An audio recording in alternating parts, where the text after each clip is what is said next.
Magandang araw mga tol, Oscar De La Hoya binanatan si Canelo at Jermell Charlo. Sobrang boring daw ang laban mga tol, parang naglaban na lang ang dalawa para kumita ng malaki. Pakinggan po natin ang mensahe ni Oscar De La Hoya. Canelo Charlo, super boring fight. I mean, he just showed up for a paycheck. Canelo, obviously, like I said, on quicksand, throwing bombs. He won easy. But anyway, look, if we want boxing to survive, if we want boxing to thrive, we need super fights. Like all the time. Fighters must fight each other. We have to come together. Promoters, Eddie Hearn, Al Heyman, Bob Arum, whoever's out there, let's come together. I'm calling you out. Ayun mga tol, nananawagan nga po si De La Hoya na magsama-sama daw itong mga bigating promoter para mag-create ng malaking laban. Kasi namamatay daw ang boxing kapag hindi naglalaban itong malalakas. Kailangan daw big fight para makapagbigay ng exciting na laban sa mga fans. So maganda itong idea ni Oscar De La Hoya mga tol, no?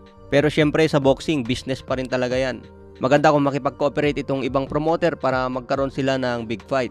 Tulad na lang itong hawak ng PBC Promotion, hawak ni Bob Arum, hawak ni Eddie Hearn at si Oscar De La Hoya. Syempre yung mga promoter na yan mga tol, hindi naman sila papayag na wala silang kikitain sa laban.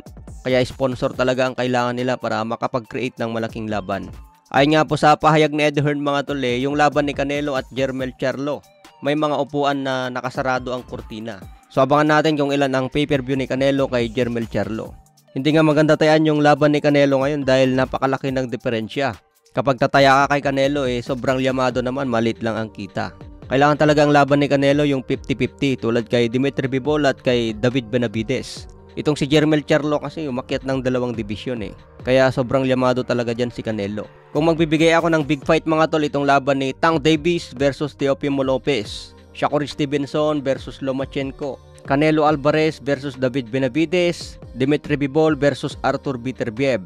Sa yung laban ni Usyk at Fury mga tol, kasado na nga po ang laban sa Saudi Arabia. Pagdating naman sa mababang division, pwede rin itong laban ni Emmanuel Navarrete versus Shakur Stevenson. Pagdating naman kay Inoue mga tol, sino kaya ang big fight para sa kanya? Kaya abangan natin kung umakyat si Inoue sa mataas na division para makakita ng big fight. Sabi nga ni Bob Arum mga tol, kung magkaroon ito ng malaking laban, kailangan ganapin sa Amerika. Sa ibang balita naman, may kumakalat nga po na balita tungkol sa kontrata ng PBC Promotion sa Showtime. Hindi na daw magre-renew ng kontrata ang PBC na gawing broadcast ang Showtime.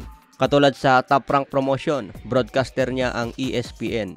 Pero ayon kasi sa naging payag ni Stephen Espinosa na presidente ng Showtime, hindi pa naman daw yan sigurado. Kumbaga rumors pa lang na kumakalat online. Sa ibang banda naman, Gervonta Tank Davis, pinagpilitan pa rin na siya ang face of boxing. Nareplyan nga po niya ang isang nag-comment na Gervonta is nobody outside 135 weight division. Sabi naman ni Davis, this boxing is mine. Wala daw siya pakialam sa weight class. Basta siya daw ang muka ng boxing.